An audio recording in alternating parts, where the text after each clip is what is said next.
Paddy Anderson, Connor Spence, Bruce Colvin, Hamish Weir, Donald Crawford, Struan Hutchison and Harry Mikowski will start for Melrose. Lewis Walker, the young twins, Ben Fotheringham, Rory Marshall, Owen Cranston and Robbie Shearer-Gibb will start for JEDFOREST. The match official Andrew Skeen gets us underway, and Walker hooks it into the sky, and it's been picked up well by Paddy Anderson, who just charges forward with a couple of Royal Blue players in company.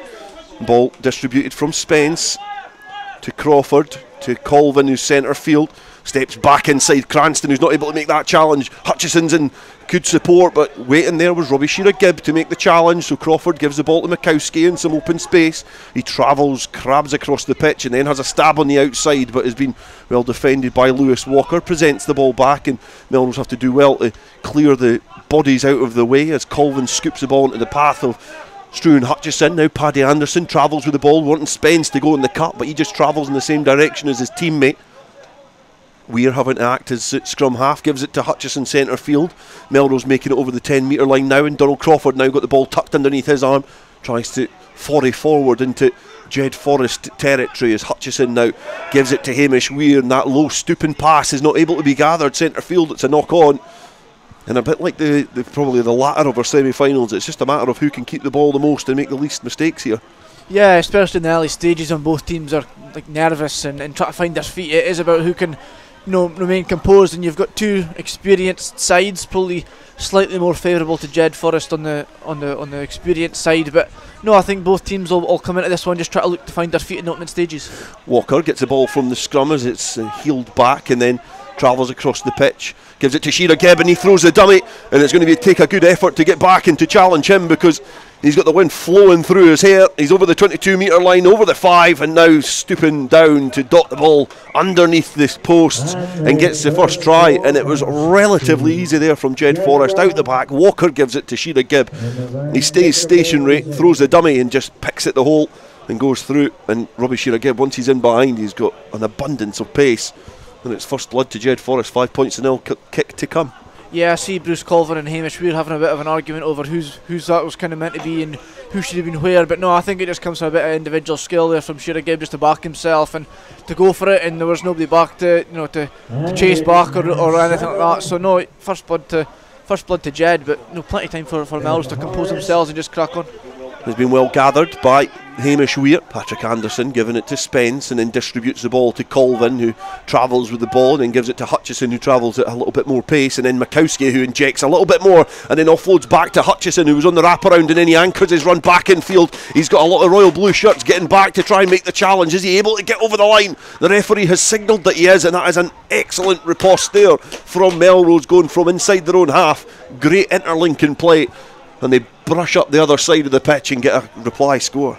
Aye, brilliant play, and as you say, it's all about the support there, and Hutchison especially, you know, the way he managed just to keep a hold of the supporting line and then you know, stretch out for the try, and it's been awarded. Shearer-Gibb trying to break free from his own 22 metre line. He concedes a penalty, so Melrose have to go quickly. Hutchison travels, gives it to Crawford. He tries to stand up Marshall, then gives the ball and scoops it towards Hamish Weir, who just manages to free the arm, plugs in between the gap and offloads to Donald Crawford, who's arriving on the scene. He gathers the ball and then he's able to scamper over the line and get a score for Melrose, which means they go ahead for the first time in this final. Yeah, and it's since that first try for Jed, it's kind of been all Melrose, and now there's starting to be a bit of an argument between some of the Jed players, and you know, they're just getting a bit frustrated because, you know, they took the lead, and since then it's been all Melrose, which it won't suit them, and you know, I think it's Melrose will see that as a positive, and they'll now look to just continue the way they've been playing because they've yet to put a foot wrong really, and they've just kind of capitalised on what opportunities have been presented in front of them. Shearer-Gibb gives it to Cranston, and then it's gone across the 22 metre line. Lewis Young presents the ball back, and then it's been scooped away there by Lewis Walker. JEDFOREST trying to break free from the shackles of their own half, and they're able to, and it's the Youngs who are the catalyst of this here, and over the 10 metre line now up towards the 22 and try and float the ball into the path of Lewis Walker, but he's just knocked the ball on.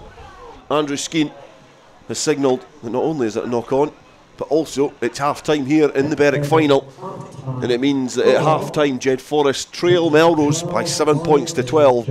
JEDFOREST looking to reclaim the Berwick Sevens for the first time in a couple of years. Melrose, 2 decades before Jed's most recent win in 2002. Shearer Gibb watches the ball glance in front of him into the hands of Lewis Walker. Cranston then gets the ball inside of his own 22, brushes off a couple of defenders and is then able to give the ball to Lewis Young. And the wraparound there is Cranston again to Walker, who's able to just change direction just effortlessly when he's going into trouble. He can move any which way he wants. And Shearer Gibb has to carry the ball forward, and then Lewis Young spots a little space up the blind side. He's been well tracked back by the Melrose defence, and then there's been a knock on in there as well, as he has a conversation with Andrew Skeen about that knock on. Probably not as animated as he potentially has been in some previous fixtures, and I think that maybe illustrates to the respect that he maybe gives to Andrew Skeen, a very decorated Sevens player for club and country. And it's going to be a put into the scrum to Melrose. Bruce Colvin crouched over the ball and then scoops it into the path of Struan Hutchison after it comes out, and Matty Bertram now gets the ball into the hands of Harry Mikowski, who just stabs off his heels. He offloads the ball, it's free to play, and Struan Hutchison reacts quickest to the loose ball, and he's able to dribble it over the goal line for a try, and Melrose extend their lead 17 points to 7. As Lewis Young now perhaps gets a little bit more animated towards Andrew Skeen. Not happy with the decision that didn't go the way of JEDFOREST, but it went Melrose's way, and Struan Hutchison has got a conversion attempt, but maybe a little bit contentious from close quarters and close action, but Melrose do extend the lead and they've got the conversion here. Yeah, and Hutchison nails a conversion, so it just gives Melrose a little bit of a cushion in terms of their lead now, and still obviously far from over. But when the heads start to drop for Jed, when decisions like that, rightly or wrongly go their way, that it doesn't bode well for the terms of the ability just to resurrect yourself and really try and have a bit of an impact in the second half. Rory Marshall puts it into the scrum, has to protect that ball because Bruce Colvin was there putting a bit of pressure on. Robbie Shearer Gibb is then driven over his own try line. So it's going to be a put into the scrum to Melrose. Great defensive effort from Melrose there to put pressure on Jed. Yeah, it's all going the Melrose way at the minute. Everything they seem to be doing seems to be working, and that's just leading to more arguments amongst the Jed forwards and backs. It's a bit of an awkward atmosphere in amongst the men in blue, but all that's doing to Melrose is sparking the fire even further. And Hamish Weir very animated just now when that was given. So it's all about plenty of advantages, as we've talked about so much, and that's what Melrose are doing. Marshall rolls the ball in, it's been scooped back, and he just picks it up and then directs his run a little bit more forward, trying to steal some yards and get closer towards an area of safety somewhat. As Hind links up with Cranston, he manages to just pick a gap and go inside Hutchison, who was falling but was able just to act as a bit of a speed bump for Hind, and picks the ball up.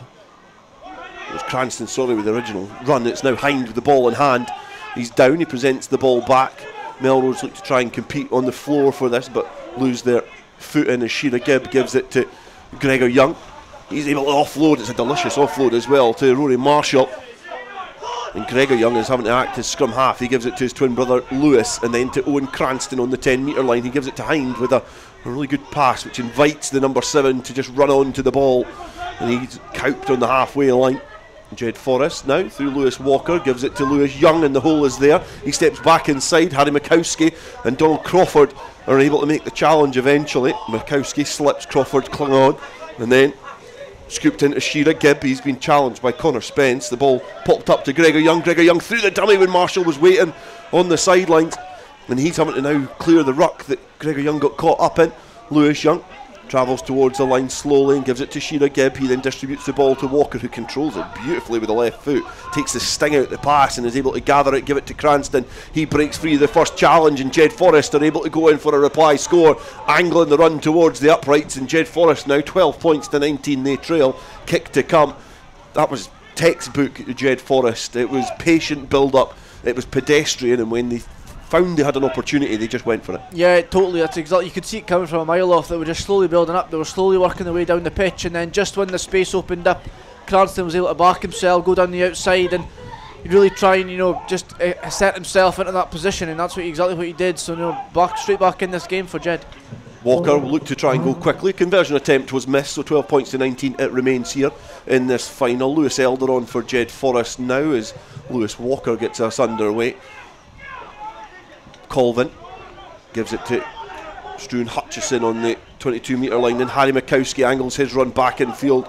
He's able to just track 3 Jed defenders across the pitch and then stamps his run back in field, but well marshalled. And then Pilcher launches it towards Colvin. He angles his run back in field, floats the ball into the path of Pilcher again off the ground.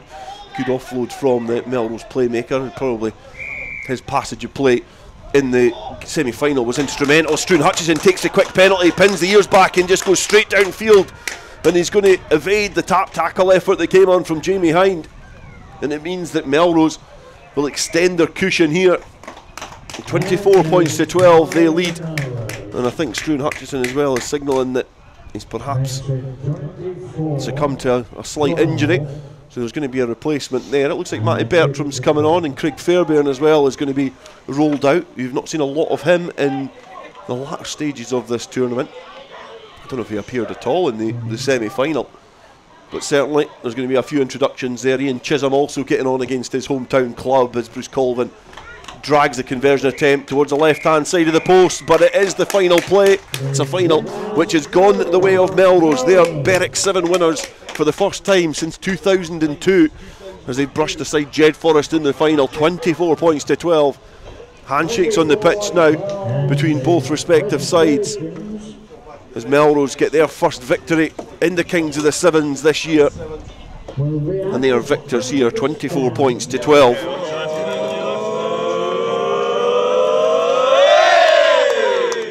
Quite relaxed about everything at the minute. We don't want to put too much pressure under ourselves. If, you know, we pick up a few tournaments before Jed, then that would be great. A bit of confidence between the boys, but we really try to develop the young guys as well. They're the future of the club, and you know, that's the main focus for us, but it would be good to pick up a couple of trophies. There's only a few that probably weren't involved in that Kings of the Seven squad from last year or last season, so yeah, look at that. Again, for me, it's perfect opportunity coming to tournaments like this when it is a squad of 12, where we can kind of give some guys some game time and get them up to speed. And if I think back for me as a youngster or a little bit younger, like with people like Bob Christie, Fraser Thompson, Craig Jackson, like it was the same. You know, you learn off those guys, and when they come off and you go on the pitch, you've got to really put your hand up, and like, you know, that's how you get better, and that's how you learn it. You know, it's got to be sustainable. We can't just have the same 7-10 people on the pitch. We've got to, as a club, keep developing people and pulling them through.